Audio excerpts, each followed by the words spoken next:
Como eu consegui sair do zero a 15 milhões de ARR com meu SaaS em menos de 2 anos. Fala pessoal, meu nome é Matheus Veigandi, sou fundador aqui da comunidade SaaS BR Club, também sou fundador da GetDemo e da SalesBuddy, e hoje eu vou falar para vocês como eu consegui crescer tão rápido com as minhas empresas, né, e conseguir se destacar, criar categoria dentro do mercado brasileiro, usando estratégias que até então eram super atípicas.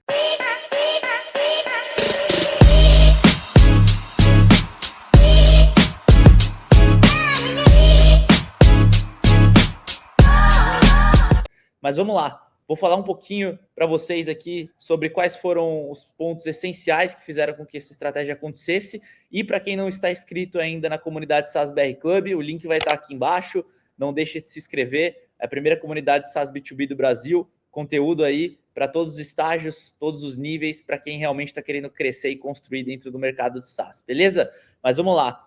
Bom, pessoal, acho que para quem não me conhece, né, muito da minha estratégia começou a partir do LinkedIn e acredito que um dos principais pontos, não só meus, mas de outros cases que eu tenho acompanhado recentemente, são SaaS que nasceram para ser nichados. O que quero dizer com nichado? Quando você pega ferramentas que surgiram há 10, 20 anos atrás, né, como, por exemplo, vários CRMs, ERPs, né, você tinha a possibilidade de ter produtos mais genéricos, ou seja, produtos que atendiam vários portos de empresa, vários mercados de uma só vez, né? E com o passar do tempo, com a maturidade da tecnologia, do mercado, passou-se a existir uma exigência diferente para cada nicho de mercado. Então, por exemplo, as indústrias passaram a ter necessidades específicas dentro de um RP, de um CRM, diferentes que uma empresa de tecnologia, diferentes que uma empresa de saúde, diferentes de uma empresa do mercado financeiro, e as empresas, principalmente as Big Techs, começaram a precisar nichar as suas ofertas, em termos de go-to-market, falar a língua daquele mercado, em termos de produto, disponibilizar funcionalidades mais aderentes para cada uma delas. Hoje, você vê startups surgindo já focadas no nicho. Então, o CRM da contabilidade, o CRM da saúde, o CRM do dentista, por exemplo, né? Por quê? Porque aí você parte já com duas grandes vantagens. Primeira, foco absoluto e total naquele mercado. Então, você consegue já priorizar em termos de produto o que ele precisa e avançar muito mais rápido do que caso você comece tentando abraçar o mundo de uma única só vez. O outro ponto é dominância de nicho. Então, por exemplo, no nosso caso da GetDemo, a gente vendia só para empresas de SaaS. Então, a gente entendeu que no LinkedIn estava grande parte do nosso público, e não é um público grande, são 15 mil empresas de SaaS hoje no Brasil. Ou seja, é muito fácil de você dominar um mercado de 15 mil empresas, todo mundo te conhecer.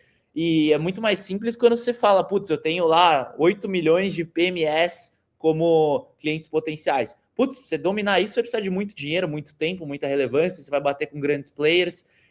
Então, eu acredito que a questão do nicho, ela é muito oportunística para quem quer colocar um novo negócio no ar. Não tente pensar de forma genérica, tente abraçar um nicho e tente também começar por dores que ninguém quer resolver, dores que algum outro sistema hoje não resolve, porque é uma excelente entrada. Se você tenta desenvolver algo que já existe para aquele mercado, provavelmente vai ter um outro player mais completo, que tem outras funcionalidades, você vai ter muita dificuldade de brigar. Agora, no caso da GetDemo, por exemplo, a gente começou oferecendo uma solução que criava demos interativas. Ninguém fazia isso. Ou seja, a gente entrou por essa lacuna. Depois a gente trouxe produto de solução de user onboarding, agentes de AI, etc., que aí outras empresas já ofereciam, mas por a gente conseguir entrar por aquele nicho e depois ir crescendo com novos produtos, a gente conseguiu ganhar muita capilaridade, ou seja, a gente aproveitou uma lacuna que ninguém queria mirar para oferecer uma solução e depois crescer a partir disso, tá? Então, se eu pudesse dar uma dica, seria muito essa questão de foco. O outro ponto, que eu acho que foi essencial para a gente ter um crescimento rápido, foi o que a gente chama hoje de Founder-led Growth, né? Então, eu sempre estive me posicionando o tempo inteiro como uma autoridade no mercado. Mas autoridade em que mercado? Justamente no mercado do meu ICP. Então, o meu mercado ali, no caso, meu ICP, eram áreas de vendas e marketing de empresas de SaaS. Eu já sabia quais eram as principais dores deles. Então, eu me posicionava como uma autoridade nesse tema, debatia isso em termos de conteúdo, sabia falar a língua do cliente e posicionava a minha solução como algo que resolve aquele problema. Quando o fundador ele se posiciona muito forte e ele abre networking e ele consegue falar a língua do cliente, ele tem mais facilidade de traçar um roadmap, ele tem mais facilidade de conseguir convencer o cliente que ele precisa do produto dele. No meu caso aqui, nas minhas 2 empresas, eu que fiz a venda dos primeiros 50 clientes. Isso é muito importante. O fundador que ele tenta terceirizar a venda no início, cara, ele já está numa linha muito perigosa, porque ele não vai estar com a proximidade do cliente, né? Ele não vai estar escutando o cliente no dia a dia. Ele simplesmente vai falar, toma, vendedor que não tem alçada, não conhece tanto do mercado, não é dono, vai criar muitas vezes um processo que não é o melhor possível. Então, eu vejo muito founder que está querendo terceirizar SDR, marketing, vendas logo no começo porque quer ficar só na parte de produto, e eu já afirmo categoricamente que essa galera vai ter muita dificuldade de escalar. Provavelmente ou vai quebrar ou vai perceber que vai precisar ou ter um sócio que seja essa pessoa que está empurrando o negócio de fato em termos comerciais. Então, não cogite de forma alguma, no cenário atual, você ter um produto, solução que você, como founder, não esteja empurrando desde o começo. Faz toda a diferença, tá? Bom, um outro ponto que eu acho que é super importante é a questão também do monocanal, que eu chamo, né? Então, antes de você querer ter novos canais, você dominar um canal. Então, a gente queria dominar um nicho, a gente sabia que o nosso nicho estava no LinkedIn, talvez em outros casos aí, né, de vocês, esse público esteja no Instagram, no TikTok, em evento, né? Acho que tem um pouco da parte do entendimento de você saber onde seu público está, mas no nosso caso a gente entendeu que o LinkedIn valia muito a pena. Por que ele valia a pena? Porque ninguém fazia muita publicação no nosso estilo no LinkedIn, porque o LinkedIn é fácil de segmentar, então conseguia mirar de forma sniper naqueles 15 mil decisores das empresas que eu comentei que eram do nosso ICP. Então é muito mais direcionado do que eu simplesmente sair fazendo ads como um maluco, trazendo desqualificados e assim por diante. Então, você entender um canal, dominar ele, depois seguir para um próximo canal, uma excelente estratégia. No nosso caso, a gente ainda segue investindo muito em LinkedIn, mas a gente abriu uma nova frente, que é YouTube, onde a gente pega a galera que já nos acompanha em termos de conteúdo do LinkedIn e traz para o YouTube, que é um canal onde ele é um canal que você tem mais uptime, né? Você tem a oportunidade de falar sobre vários assuntos por mais tempo, meia hora, 1 hora, 2 horas. É diferente do LinkedIn, que são cápsulas de conteúdo. Então, para a gente fez sentido expandir para um novo canal, né? Talvez em algum momento faça sentido para um outro canal. Por exemplo, se eu construir uma autoridade maior do que é hoje, talvez o Instagram seja interessante para um lado mais de lifestyle. Então, a pessoa conhece a gente em termos corporativos no LinkedIn, se aprofunda, né, vê relevância dentro do YouTube e depois, eventualmente, quer continuar acompanhando de um lado pessoal, mais Instagram. Mas isso é um exemplo que deve acontecer numa janela de tempo, né? Não deve ser algo imediato. Então, foca num canal. Esquece esse negócio de vou fazer outbound, inbound, Google, Facebook, Meta, LinkedIn, vou criar uma comunidade. Não, pensa única e exclusivamente em um canal primeiro. Demora um certo tempo, então o resultado ele vem depois de 3, 6 meses, 1 ano, para você ter uma constância. Então não adianta achar que você vai ter da noite para o dia um resultado com qualquer canal, tá? Então acho que essa questão do foco, de novo, eu sempre bato na tecla do foco, ela é muito importante. É foco no nicho, é foco no produto, é foco no canal. Isso tudo já faz com que você saia 8 passos na frente do que alguém que for errar nessas etapas, tá? Bom, acho que um outro ponto que foi muito legal para a gente foi quando a gente percebeu que era hora de criar novos produtos, foi criar novos produtos para resolver outros problemas das empresas que a gente já atendia e não inventar de resolver problemas de empresas completamente diferentes. Isso muda muito o jogo. Por quê? Porque se hoje eu vendo para áreas de marketing e vendas, né, de empresas de SaaS B2B, se do nada eu resolver que eu quero vender para área de produção da indústria, outro canal, outro discurso, outro modelo de negócio, outro aprendizado, esquece. E eu vejo muita empresa cometendo esse erro. O que você precisa conseguir é resolver novos problemas do ICP que você já tem. Então a gente criou add-ons que pudessem ser vendidos para as áreas que a gente já vendia e também criou alguns cross-sellings, produtos que a gente conseguia vender para outras áreas dentro dessas empresas. Ou seja, a gente estava resolvendo novos problemas de quem já contratava a gente e expandindo para outras áreas dentro dessas mesmas empresas. Você vê que isso acaba sendo uma estratégia muito mais focada. Eu não estou diluindo o meu orçamento de marketing para 2 mercados totalmente diferentes. Então, esse é um cuidado muito importante, principalmente para empresas que estão no early stage, no estágio de growth. Não desfoca, né? Foca em ganhar capilaridade no perfil que você já tem hoje. Não foca em querer dominar todos os mercados e ter produtos diferentes, isso vai diluir o seu foco. Em vários casos, são empresas totalmente diferentes, tá? Então, acho que esse é um ponto super importante.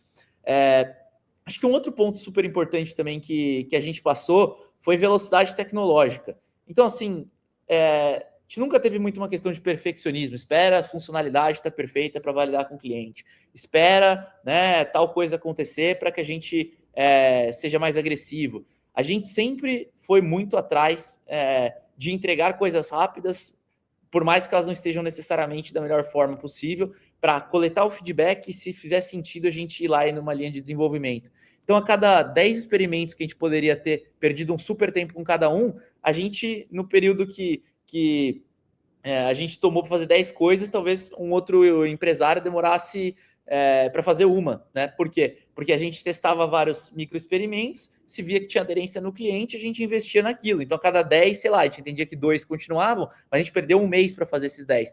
Enquanto eu vejo muito founder ali pensando na funcionalidade perfeita, 3, 6 meses, 1 ano para lançar, e quando lança, o cliente fala, tá, mas isso aí é indiferente para mim, eu não pagaria mais por isso, ou eu não vejo tanto valor nisso, ou acho que isso deveria ser feito de forma diferente. Não tenha medo do cliente. Se você tem um rabisco no PowerPoint e não tem um produto ainda, senta com o cliente, você vai aprender com o cliente. Se você tem um produto que ainda não para em pé, põe na mão do cliente, explica que não está pronto, que ele vai se fuder usando, mas é muito melhor que você já tenha a expectativa alinhada, escute feedback rapidamente e mude a rota, tá?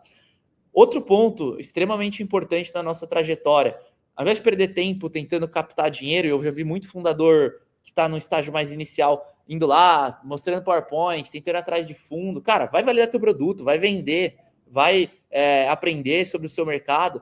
Deixa essa parte de captação para o momento que for o ideal. Qual que é o momento ideal? Validou um produto, precisa de mais combustível para dominar rapidamente o mercado? Vai captar. Ah, mas eu não preciso porque meu mercado é menor, então não vai captar. Eu acho que esse paradigma ele é super importante de ser olhado, né? Às vezes você mede muito o sucesso de uma startup por um viés de se ela captou ou não captou, e hoje em dia a gente vê cada vez mais os fundos M&As, eles estão de olho em empresas que estão se pagando, que estão dando lucro, ou minimamente que, se forem queimar, tem a capacidade de, no momento certo, agora eu vou virar rentável. Ou seja, né, tem o controle, e se precisar de dinheiro é para fazer de forma orquestrada uma queima para antecipar um movimento de mercado, para dominar mais rápido algum nicho e assim por diante, tá? Então, acho que esse ponto ele é super interessante de ressaltar, porque foi algo que a gente sempre teve muito foco na venda e menos foco em captação, nunca foi algo que a gente colocou como primordial nesse momento. E outro ponto é saber construir boas lideranças, né? Então, quando a gente chegou ali por volta dos R$100 mil de MRR, a gente percebeu que tinha muita coisa em cima das costas de nós founders e, cara, aquele momento foi decisivo para nosso crescimento, conseguir delegar e criar uma camada de liderança. Por que acontece? Se você ainda, depois de um certo estágio, está tocando cliente, tocando venda, você começa a virar um gargalo. Por quê? Porque você não consegue vender direito, você não consegue olhar para o produto direito, você não consegue atender o cliente direito, e aí você não vai conseguir passar para o próximo nível. Então, quando você chega em torno desse 100 mil de MRR, não necessariamente esse valor, mas em torno disso, você precisa ter a capacidade de criar líderes que vão estar olhando para cada área de maneira detalhada, de maneira processual, né, para que você consiga gerar escala depois. Então, a gente teve ali um momento em que a gente andou um pouquinho de lado por 2, 3 meses, que foi um momento onde a gente estava muito construindo essas lideranças e desmamando, de certa forma, a operação do nosso lado. Eu acho que, em linhas gerais, tá, esses foram os principais pontos. Para a gente, a questão de produção de conteúdo foi muito importante também. Então, assim, qual que é o maior ofensor hoje das startups, né? É muito um viés de, não, eu preciso de dinheiro para botar em ads para gerar demanda, eu preciso de time de outbound grande para gerar demanda em escala. A gente, por apostar muito numa estratégia de founder-led growth, eu publiquei muito conteúdo e, por sorte, deu uma sorte mesmo, talvez, ou uma oportunidade da gente conseguir engajar bastante no início. Então, trazia muitos clientes de maneira orgânica, né? E isso foi essencial, porque imagina uma startup botando quase 0 de ads e trazendo em torno de 60 a 80 oportunidades, reuniões ali por mês através de rede orgânica. Fez com que a gente crescesse muito rápido. Muito diferente de quem não tem essa audiência, que talvez estivesse lá, putz, botando R$5.000 por mês de Google Ads e retornando 3, 4 reuniões. Então, um ponto essencial para o nosso boom foi sempre olhar muito para essa parte de geração de demanda como prioridade. Muita gente pensa que você criar um time de vendas de 30 vendedores, você vai vender 30 vezes mais, e você não vai. Você deveria estar olhando para a parte de geração de demanda, educação de mercado, você está impactando o teu lead, né? Você está educando o teu lead. Hoje eu fico muito mais seguro em ver uma operação que, se eu olho para um funil, ela está escalando em termos de geração, educação, impactando as pessoas certas, do que uma operação que eventualmente tem muita maturidade comercial, mas está o tempo inteiro pecando nessa parte de educar, gerar demanda e alcançar o seu mercado. Então, além do foco, que também impacta um pouco nessa visão, pense muito em gerar demanda, entenda que educação é um ativo de médio e longo prazo, né? Você precisa conseguir gerar valor para o cliente, você precisa pegar ele pela mão, educar, criar categoria e converter. Ah, Matheus, mas preciso de tempo para fazer isso. Sim, você precisa de tempo para fazer isso, mas isso precisa ser construído em paralelo com a agressividade que você vai ter no início de prospectar novos clientes de maneira mais proativa. É um trabalho que ele não pode depender de um para acontecer. Mas é isso, pessoal. Acho que contando um pouquinho das principais iniciativas, pontos de vista, pilares da nossa estratégia para ter esse crescimento muito, muito rápido, acredito que foi isso. Claro que teve muito aprendizado ao longo desse caminho, né? Teve muita iniciativa, muito erro, que eu vou falar para vocês em mais alguns vídeos, mas acredito que se você fosse desenhar um pilar hoje, né, ou alguns pilares para você conseguir escalar rápido, não tenha dúvida que esse pilar é conseguir olhar muito para a geração de demanda e principalmente a questão de foco, aliado também a uma questão de velocidade grande e não ter perfeccionismo, pensar em entregar, escutar o cliente rapidamente e corrigir a rota quando for necessário. Beleza, pessoal? De novo, não se esqueça de se inscrever na comunidade. Toda semana aí novos vídeos, episódios de podcast com a galera mais relevante do mercado. E até a próxima.